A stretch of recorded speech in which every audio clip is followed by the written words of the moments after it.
रजनी को बचपन से ही पेंटिंग का बहुत शौक था। वो हमेशा से ही पेंटर बनना चाहती थी, पर उसके माँ और पिताजी ने उसको कभी भी इस चीज के लिए सपोर्ट नहीं किया और उसकी शादी नीरव से हो गई। नीरव रजनी को बहुत प्यार करता था, पर रजनी हमेशा चुपचाप ही रहती। वो इस शादी से खुश नहीं थी। वो ये शादी नहीं करना चाहती थी। उसे तो हमेशा से पेंटर जो बनना था। अपने इस सपने को वो नहीं पूरा कर पाई, इसलिए वो हमेशा उदास रहती थी। रजनी, बहुत ही बढ़िया फिल्म लगी है, कल देखने चले? नहीं जी, कल मुझे बहुत काम है, मैं नहीं जा पाऊंगी। अच्छा तो कोई बात नहीं, संडे को चलते हैं। देखिए, मुझे फिल्म देखना पसंद नहीं है। आपको जाना है तो चले जाइए। नीरव को मना करके रजनी वहां से चली जाती है और अपने बैग को खोलकर उसमें बंद पड़े ब्रश और कलर्स को देखकर रोने लगती है। रजनी, चलो ना कहीं बाहर खाने चलते हैं, कुछ तुम्हारी पसंद का। जी, मुझे नहीं जाना, मेरी तबीयत ठीक नहीं है। रजनी वहां से चली जाती है। नीरव को समझ नहीं आता कि रजनी उससे इतना दूर क्यों रहती है। वो जब भी उसके साथ वक्त बिताना चाहता है, रजनी कोई ना कोई बहाना बना देती है। एक दिन घर पर कोई नहीं था। रजनी घर का सारा काम जल्दी से खत्म कर लेती है। घर पर अकेले होने के कारण वो सोचती है कि वो आज पेंटिंग करेगी।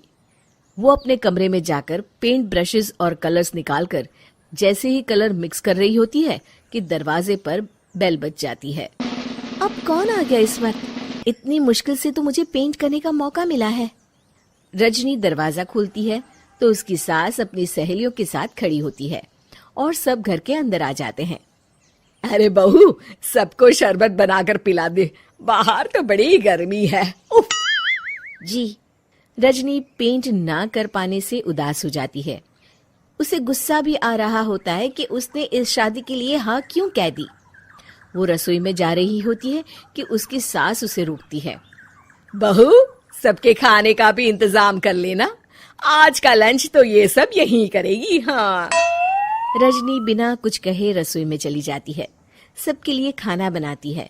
सब खाना खाते हैं और रजनी घड़ी देखती है कि ये सब कब जाएंगे ताकि वो अपनी पेंटिंग कर सके। जब शाम होती है तब सब चले जाते हैं अपने घर।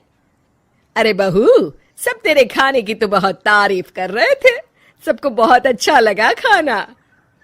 आपको मुझे सुबह बताना चाहिए था ना कि आपकी सहेलियां आ रही हैं। पता भी है कितना वक्त लगा सारा खाना बनाने में। अरे बहू, तू ऐसे कैसे बात कर रही है मुझसे?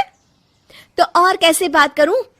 मैं इस घर की कोई नौकरानी नहीं हूं कि इतना काम करूंगी। रजनी अपने कमरे में जाकर दरवाजा बंद कर लेती है। शाम को जब नीरव आता है तो उसकी माँ उसे पूरी घटना के बारे में बताती है। क्या रजनी ने आपसे इस तरह बात की माँ? हाँ, और पता नहीं उसे क्या हो गया है, शाम से बाहर भी नहीं आई है। मैंने तो कई बार आवाज दी, खाना भी नहीं खाया उसने। तू ही बात करके देख ले बेटा। नीरव अपने कमरे का दरवाजा खटखटाता है। रजनी, दरवाजा खोलो, मैं हूं। रजनी दरवाजा खोलती है और फिर वापस जाकर अपने बिस्तर पर लेट जाती है। रजनी, माँ से बात करने का ये क्या तरीका है? मैंने कोई गलत बात नहीं की है। अरे तुम क्यों ऐसे बर्ताव कर रही हो सबके साथ? क्या तुम इस शादी से खुश नहीं हो? रजनी कुछ नहीं बोलती। अरे बताओ मुझे रजनी, क्या ये शादी तुम्हारी मर्जी के खिलाफ हुई है? हाँ, मैं ये शादी कभी नहीं करना चाहती थी। तुमसे क्या, मैं किसी से भी शादी नहीं करना चाहती थी। रजनी रोने लगती है। चुप हो जाओ रजनी, बताओ मुझे, तुम क्यों नहीं करना चाहती थी शादी? रजनी बेड के नीचे से अपने पेंटिंग्स, कलर्स, ब्रश, पेपर्स निकालती है। इतने में उसकी सास भी कमरे में आ जाती है। ये देख रहे हो, ये थे मेरे सपने। मैं पेंटर बनना चाहती थी, पर माँ पापा ने कभी सपोर्ट नहीं किया और मेरी शादी करवा दी। मेरे सारे सपने टूट गए। हर वक्त बस गुस्सा आता रहता है मुझे। मैं जानती हूँ कि आप लोगों की इसमें कोई गलती नहीं है, पर मैं क्या करूं, मुझे समझ में नहीं आता।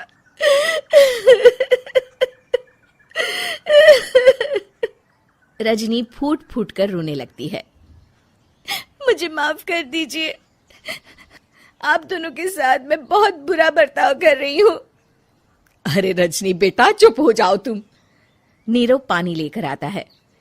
ये लो पानी पियो और शांत हो जाओ। रजनी पानी पीती है और उसकी सास पेंटिंग्स देख रही होती है। अरे नीरव, हमें तो पता ही नहीं था कि हमारी बहू कलाकार है। अरे कितनी अच्छी पेंटिंग्स बनाई है, देखो तो। ये वाली तो मैं अपने कमरे में ले जाऊंगी। आपको ये पेंटिंग्स अच्छी लगी? अच्छी नहीं, बहुत अच्छी लगी। और तुमने हमें बताया क्यों नहीं? तुम जब चाहे पेंटिंग कर सकती हो रजनी। हम तुम्हारे सपनों को पूरा करने में तुम्हारा पूरा साथ देंगे। हाँ बेटा, हम कला की कद्र करते हैं। हम कलाकार तो नहीं, पर मुझे गर्व है कि मेरी बहू एक कलाकार है। रजनी, नीरव और सास तीनों हंस पड़ते हैं।